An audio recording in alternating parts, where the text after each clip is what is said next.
Here's what you need to know about Whitey Bulger. That he was a violent racketeer who controlled Boston for a 20-year period through a reign of violence, terror, fear. But most of all, the other factor with Bulger that made him unique was his relationship with the criminal justice system, the fact that he was an informant for the FBI.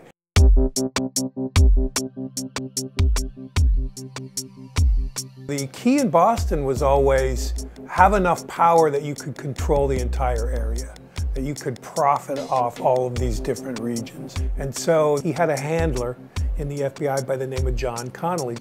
Connolly would feed Bulger information about things that were going on in the criminal rackets. But that relationship, the Bulger-Connolly relationship, became the nexus of Bulger's power in the city and in the region in Boston. There's a couple murders of Bulger's that were always shocking.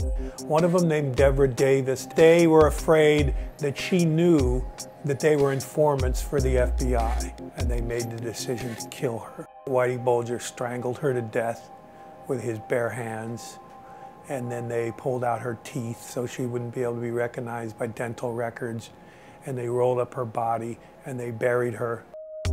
Bulger was indicted in 1995, and he was tipped off that his arrest was imminent.